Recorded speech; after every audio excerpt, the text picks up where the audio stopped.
The sound was coming through the two-way security panel I'd installed in the drawing room last month. I had upgraded the estate's mainframe but hadn't linked this specific microphone to the central user interface yet. To anyone else, the room was dead space. A blind spot. Once he signs the final merger documents with Kincaid Logistics on Friday, we file the medical proxy. My brother, Pierce, said. His voice was smooth, carrying that arrogant, boarding school drawl he'd perfected while I was actually working. You're absolutely sure Dr. Eris will sign off on the evaluation? That was Cynthia, the woman I was supposed to marry in exactly 21 days. The woman whose custom-designed, flawless 3-carat diamond ring I had picked up from the jeweler just that morning. For $50,000 from the corporate discretionary fund, Dr.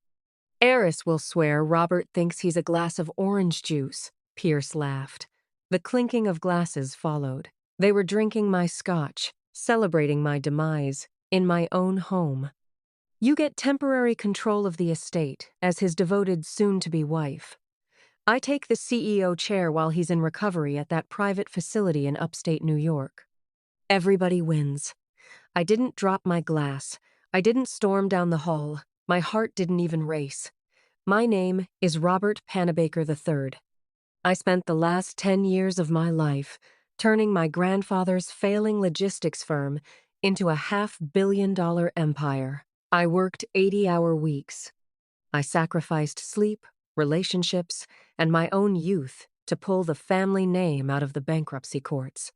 Pierce spent those same 10 years skiing in Gstaad, complaining about his allowance, and nursing a resentment complex the size of Manhattan. Cynthia, I met at a charity gala 2 years ago. She was an art curator, elegant, sharp, seemingly uninterested in my wealth. I thought she was my anchor in a world of sycophants. Turns out, she was just a parasite looking for a richer host. I stood in the study, listening to them plot to lock me in a padded room to steal my life's work. I didn't confront them. I reached over and quietly powered down the panel. I took a slow sip of my scotch, letting the burn ground me.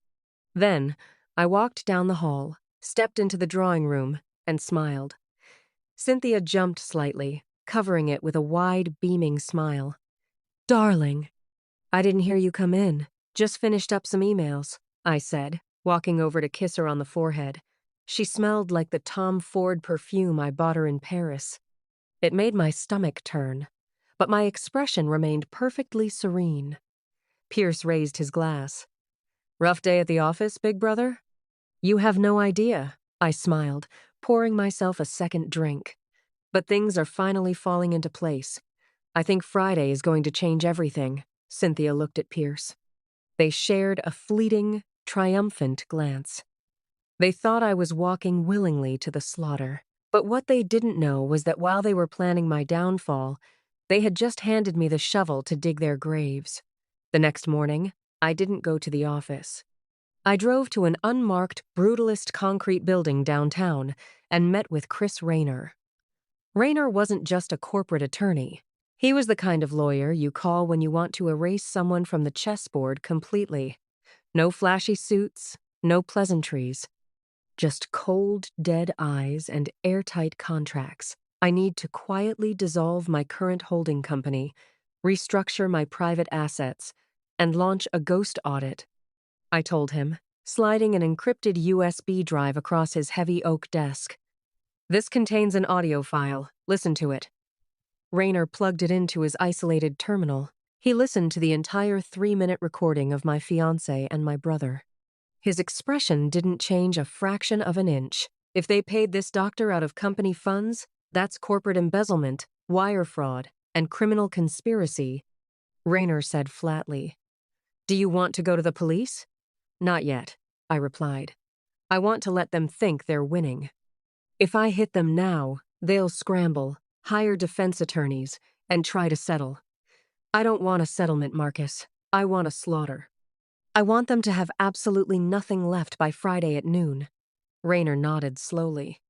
Understood. We need a private investigator. Someone quiet. And we need to trace that $50,000 before it clears the Cayman accounts. Do it, I said. Over the next 4 days, I gave them the performance of a lifetime. I realized that if they wanted to build a narrative of my cognitive decline, I should help them write it. On Tuesday, I left my briefcase in the refrigerator. Cynthia found it, her eyes lighting up with fake concern as she documented it in a little leather notebook she kept in her purse. On Wednesday, I stopped mid-sentence during a dinner party, staring blankly out the window for a full minute before snapping back to reality. Pierce played the concerned brother perfectly, putting a hand on my shoulder and apologizing to the guests for my exhaustion. On Thursday, I signed a stack of irrelevant vendor contracts with the wrong name. They ate it up. They grew arrogant. Pierce started wearing bespoke 3-piece suits to the office, already measuring the drapes for the executive suite. Cynthia started browsing real estate listings in Monaco on her iPad when she thought I was asleep. Meanwhile, Rayner and I were dissecting their lives with a scalpel. The private investigator Rayner hired was an ex-intelligence contractor named Wilcox. Within 48 hours, Wilcox handed me a dossier that made the medical proxy look like child's play. The forensic audit revealed Pierce hadn't just paid the crooked doctor, he'd been siphoning money from the logistics payroll for 14 months. Nearly $850,000 was missing, routed through dummy shell corporations to cover massive, spiraling offshore gambling debts. Pierce wasn't just greedy, he was drowning, and my company was his only life raft. Cynthia was worse. Whitlock's cracked her secondary burner phone. She and Pierce weren't just co-conspirators. They had been sleeping together for 6 months. Whitlock's gave me high-resolution photographs of them entering a boutique hotel across town. He gave me text transcripts where they mocked my work ethic, mocked my clothes, and meticulously planned how to isolate me from the board of directors. I sat in Rayner's office, looking at a photo of my fiancée wrapped in my brother's arms. I felt that familiar, cold nausea. The kind that starts behind your ribs and hollows you out. But discipline is what separates a businessman from a victim. What's the play? Rayner asked, watching me carefully. We take a shovel and bury them, I said. I signed 42 pages of legal documents that afternoon. I quietly transferred the deed to the family estate, my stock portfolio, and all liquid capital into a newly formed blind trust governed by an LLC in Delaware. I removed my name from every joint account I shared with Cynthia. I canceled her black cards. I rerouted her car lease. Legally, by Thursday night, I was a ghost. My assets were untouchable, shielded by layers of corporate armor they couldn't penetrate. Friday arrived, the day of the merger signing. The day they planned to trigger the proxy and lock me away. I woke up, put on a sharp charcoal suit, and tied my tie with perfectly steady hands. Cynthia kissed my cheek at the door. "Big day, darling," she cooed, adjusting my lapel. "You've been working so hard. After this signing, you can finally rest. We'll take care of everything." "I know you will," I smiled. At 10 a.m. sharp, I sat at the head of the long mahogany boardroom table. The city skyline stretched out behind me, massive and indifferent. Pierce was seated to my right, practically vibrating with excitement. He had brought 2 of his loyalist board members, men he had undoubtedly promised promotions to once I was out of the way. Cynthia was sitting in the corner in a designer dress, playing the supportive, loving partner to perfection. The heavy oak doors opened. But it wasn't the representatives from the logistics firm we were supposedly merging with. It was Chris Rayner. Behind him walked 2 imposing private security contractors in tactical suits. And behind them was Detective Reynolds from the city's financial crimes unit. Pierce frowned, half standing. "Robbert, who are these people? We have a signing." "The executives from Kincaid Logistics will be here any minute." "No, they won't," I said calmly, leaning back in my leather chair. "There is no merger with Kincaid.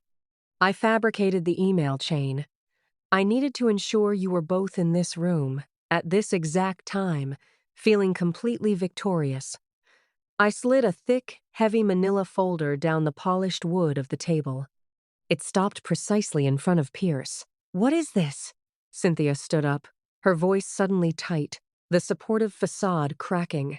"That," I said, my voice dropping to a dead, icy calm, "is a detailed forensic ledger of the $850,000 you and Pierce embezzled from this company to pay off his syndicate gambling debts.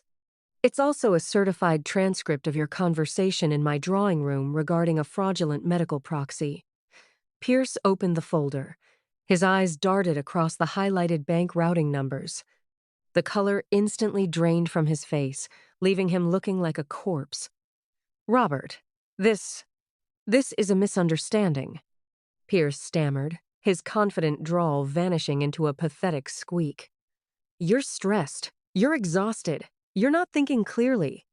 "I've never thought more clearly in my entire life," I replied. I looked over at the detective. "Officer Reynolds, do you have the sworn affidavits from the bank?" Detective Reynolds nodded, pulling a warrant from his jacket. "Pierce Pannabaker, you are under arrest for corporate embezzlement, wire fraud, and conspiracy to commit medical fraud." The security contractors moved in. The click of the handcuffs echoing in the silent boardroom was the loudest sound I had ever heard. Wait, no!" Cynthia shrieked. The elegant art curator vanished, replaced by a terrified, cornered animal. She rushed toward me, tears spilling over her perfectly contoured cheeks. "Robbert, please. You have to believe me. Pierce made me do it. He threatened me. I love you." I didn't blink. I reached into my briefcase, pulled out a second envelope, and tossed it onto the table. Glossy, 8x10 photographs spilled out. Pierce and Cynthia entering the boutique hotel. Pierce and Cynthia kissing in the lobby. "Save the performance, Cynthia," I said, my voice devoid of any emotion. "The wedding is canceled. Your access to the penthouse was revoked at midnight. Your black cards are frozen. And your belongings, including the fake designer bags you bought with my money, are currently sitting in cardboard boxes on the sidewalk in front of the lobby." Cynthia stared at the photos, her mouth opening and closing soundlessly. Pierce was struggling against the security men, his face red with humiliation and panic. "You're my brother! You can't do this to your own blood!" "Grandfather would be sick." "Grandfather built this company with sweat and integrity," I said softly, standing up and buttoning my jacket. "You tried to bleed it dry. I'm the CEO of Pannabaker Holdings. And Pierce, you're fired." The room went dead silent. The two board members who had aligned with Pierce were staring at their shoes, realizing their own careers were over. "Take him out," Rayner instructed the detective. As they dragged Pierce through the heavy oak doors, he was sobbing. Cynthia fell into one of the leather chairs, burying her face in her hands, wailing hysterically. She begged Rayner for a moment to speak with me alone. Rayner simply pointed to the door. "You have 5 minutes to exit the building before you are charged with trespassing," Rayner told her. She looked up at me one last time, her mascara running, searching for a trace of the man she thought she could manipulate, but she found nothing. I was a vault, and she had lost the combination. She grabbed her purse and practically ran out of the room. When they were gone, the silence in the boardroom was absolute. I walked over to the floor-to-ceiling windows and looked out at the city. For months, I had been carrying the weight of the company, the weight of a wedding, the weight of a family name that felt more like an anchor than a legacy. They thought my life was something they could just steal. They thought my loyalty meant I was blind. They thought love made me weak. But as I stood there watching the traffic move silently on the streets below, I felt a deep, profound sense of peace. I didn't just protect my empire today. I sterilized it. I burned away the rot. The difference between a tragedy and a triumph is who holds the pen at the end of the chapter. And as I looked out over my city, my empire, my life, the view from the top had never looked so clear. Please take a quick second. If you believe in kindness, second chances, and stories about ordinary people finding unexpected hope, Please like this video, leave a comment, share it with someone who needs encouragement. Support us and subscribe to the channel. Your support truly helps keep these stories alive.